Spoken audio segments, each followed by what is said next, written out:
warahmatullahi wabarakatuh.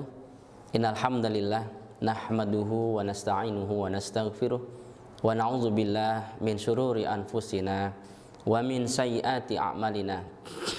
May yahdihillahu fala mudhillalah wa may yudlil fala hadiyalah. Asyhadu an la ilaha illallah wa asyhadu anna Muhammadar Rasulullah sallallahu alaihi wasallam wa ala alihi wa ashabihi, amma ba'd.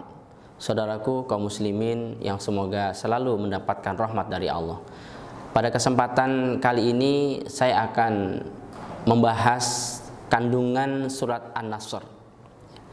Semoga Allah memberikan kita hikmah dari surat An-Nasr ini. A'udzubillahi minasyaitonirrajim. Bismillahirrahmanirrahim. Idza jaa nasrullahi wal fath. Ketika datang pertolongan dari Allah, pertolongan Allah dan kemenangan. Ayat ini memberitahu bahwa Mekah telah dikuasai oleh umat Islam. Berawal dari Nabi Muhammad SAW ketika akan melaksanakan ibadah umroh dari Madinah ke Mekah setelah hijrah. Ternyata ketika sampai di Mekah, sebelum sampai di kota Mekah dihadang oleh orang-orang kafir Quraisy yang akhirnya Nabi dan para sahabat tidak bisa masuk, dan terjadilah perjanjian di sana. Tempatnya yaitu di Hudaybiyah, yang dikenal dengan perjanjian Hudaybiyah. Itu terjadi tahun 6 Hijriah. Di dalam perjanjian itu isi perjanjian itu salah satunya adalah bahwa antara Muslim, orang-orang Islam, dengan orang-orang kafir Quraisy tidak boleh ada peperangan selama 10 tahun. Yang akhirnya saat itu orang-orang Islam banyak yang kecewa dan kembali ke Madinah, tidak jadi menunaikan ibadah umroh. Hewan sembelihan yang sudah dibawa terpaksa akhirnya disembelih di situ di Hudaybiyah, tidak bisa masuk ya. Dan ternyata di tahun 8 Hijriah, orang kafir Quraisy mengkhianati perjanjian. Mereka menyerang blok sumpah Nabi Muhammad SAW. Nah, karena mereka melanggar, akhirnya Nabi mengambil keputusan untuk menyerang orang-orang kafir Quraisy. Di tahun 8 Hijriah itu Nabi dengan 10 pasukan lengkap dengan senjata, dengan baju besi, dengan perisai, dengan kendaraan, kuda dan onta, menyerang orang yang ada di Mekah, yaitu kafir Quraisy ya, tahun 8 Hijriah. Begitu orang-orang kafir Quraisy melihat bahwa orang-orang Islam dengan begitu besar jumlahnya dan kuat, dan mereka sudah belajar teknik perang, latihan teknik perang dengan sangat bagus, dengan sangat luar biasa, dan penuh keyakinan siap menyerang orang-orang kafir Quraisy di kota Mekah untuk menaklukkan Mekah, tanah kelahiran mereka. Ya, setelah mereka tinggalkan status muhajir mereka tinggalkan kota Mekah, mereka berstatus muhajir, dan ini tiba saatnya merebut kembali kota kelahiran mereka. Dan alhamdulillah ternyata orang-orang kafir Quraisy tidak berani melawan. Mereka meyakini bahwa ketika melawan pasti kalah. Akhirnya mau tidak mau mereka menyerah tanpa syarat. Mereka menyatakan masuk ke dalam agama Islam. Bahkan 2 orang kafir Quraisy yang menjadi inceran Nabi Muhammad SAW untuk dibunuh, ternyata juga menyatakan untuk masuk Islam. Mereka berdua ini adalah pembunuh pamannya Nabi yang bernama Hamzah di dalam perang Uhud. Jadi ketika di perang Uhud, pamannya Nabi yang namanya Hamzah itu dibunuh oleh seorang wanita yang bernama Hindun, tapi melalui tangan budaknya yang bernama Wahsy. Hindun dendam kepada Hamzah karena di perang Badar keluarganya Hindun banyak dibunuh oleh Hamzah.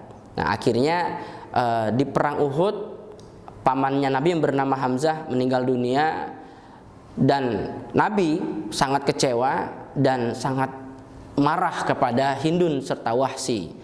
Tapi ternyata Allah berkehendak lain. Ketika 10.000 pasukan masuk ke dalam kota Mekah, mereka menghampiri Nabi. Saat itu Nabi didampingi oleh Abu Bakar, Umar, ya, dan sahabat-sahabat yang lain. Datanglah Hindun. Hindun berkata, wahai Rasulullah SAW, kami menyatakan untuk masuk Islam. Termasuk Wahsy, budaknya juga menyatakan untuk masuk Islam.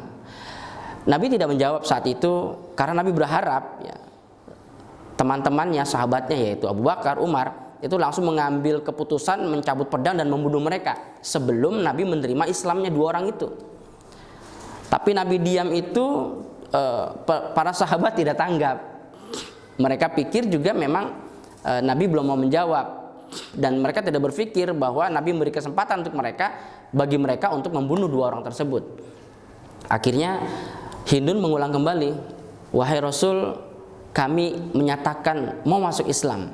Nabi tidak menjawab. Sampai yang ketiga kali mereka mengulang, baru Nabi menjawab, baik, saya terima Islam kalian, tapi jalankan Islam jauh dari pandangan saya. Setelah mereka pergi, Nabi bilang, Abu Bakar, Umar, kenapa kalian tadi tidak bunuh mereka berdua ketika saya diam? Wah, Umar langsung berkata, wah, Nabi tidak kasih kode sih, coba kasih kode. Wah, saya bunuh mereka itu. Ya, tapi ternyata memang kehendak Allah lain. Ya, Allah berkehendak orang yang membunuh dan yang dibunuh sama-sama masuk surga.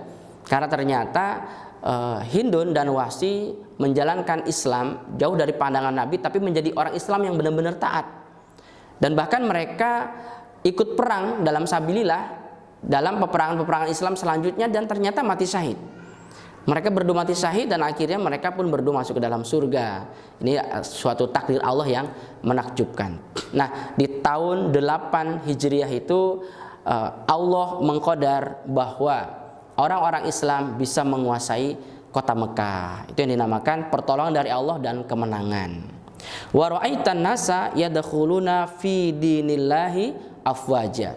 Engkau Muhammad melihat para manusia, yaitu orang-orang kafir Quraisy, masuk ke dalam agama Islam secara berbondong-bondong dalam jumlah yang sangat banyak, termasuk tadi orang yang menjadi incaran Rasulullah Shallallahu Alaihi Wasallam.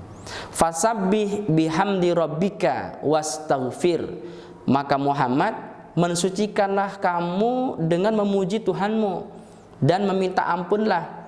Innahu kana tawwaba, sesungguhnya Allah Maha penerima tobat.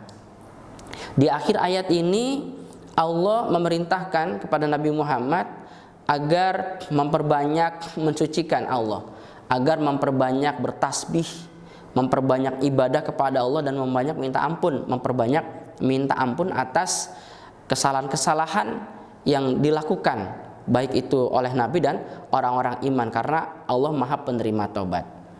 Surat ini mengisyaratkan bahwa usia Nabi setelah turun surat ini tidak lama lagi. Ibni Abbas pernah ditanya oleh Khalifatus Tsani Umar bin Khattab radhiyallahu anhu, wahai Ibni Abbas, apa menurut pendapatmu tentang turunnya surat An-Nasr?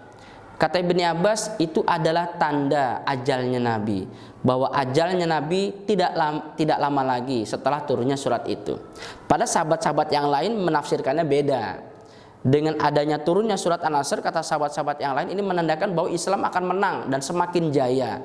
Itu yang mereka tafsirkan. Tapi beda dengan Ibni Abbas dan beberapa sahabat yang memang memiliki kecerdasan yang luar biasa, termasuk Umar bin Khattab. Umar bin Khattab mengatakan kepada Ibni Abbas, pendapatmu dengan pendapat saya sama. Dan ternyata benar. Ya, ternyata benar.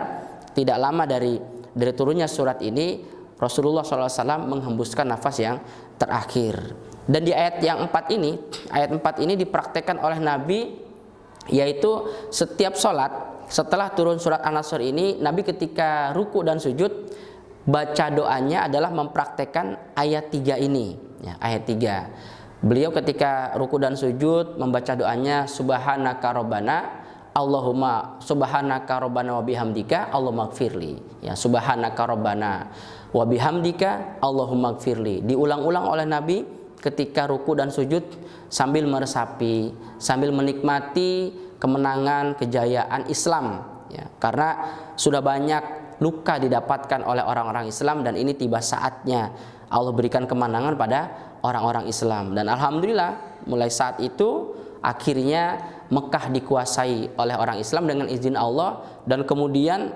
mengembangkan daerah kekuasaannya dengan memerangi orang-orang kafir di wilayah yang lainnya. Dan alhamdulillah dengan izin Allah banyak wilayah-wilayah kafir, orang-orang kafir di yang lain itu juga berhasil dikuasai.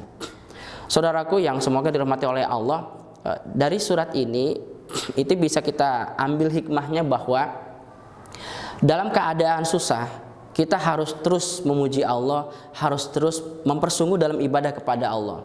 Apalagi dalam keadaan diberikan kemenangan oleh Allah. Bukan hanya kepada Nabi Muhammad. Ketika kita menjumpai di dalam kehidupan kita beribadah kepada Allah, Allah memberikan kita cobaan hidup yang sulit mungkin. Tetap harus komitmen, bersabar dalam keadaan dicoba oleh Allah. Dan nanti ada saatnya biasanya Allah akan coba kita dengan cobaan yang enak. Karena memang sudah jadi janjinya Allah. Inna ma'al usri yusra. Sesungguhnya bersama kesulitan yang telah bisa diukur, itu nanti Allah akan datangkan kemudahan yang sangat banyak dan tidak bisa diukur. Jadi kemudahan yang akan datang setelah kesulitan itu lebih banyak kemudahannya dibanding kesulitannya. Nah, ketika Allah berikan kita yusra, kemudahan setelah kesulitan itu, maka kita harus banyak-banyak memuji Allah. Alhamdu ala nikmah amanun lizawaliha. Ya, karena kita memuji Allah atas nikmat yang Allah berikan pada kita, termasuk kemenangan, kejayaan, kekayaan, kenikmatan hidup, ya, itu bisa membuat aman agar nikmat itu tidak pindah. Ya. Demikian saudaraku, semoga Allah memberikan manfaat kepada kita dari kajian-kajian ayat yang telah kita pelajari, dan semoga Allah bimbing kita untuk selalu bisa mempraktekkan perintah-perintah Allah dan menjauhi semua larangan Allah yang ada dalam Al-Quran, termasuk perintah Rasulullah SAW dan larangan Rasulullah SAW dalam Al-Hadis. Semoga bermanfaat buat kita semuanya. Mohon maaf atas segala kekurangan. Assalamualaikum warahmatullahi wabarakatuh.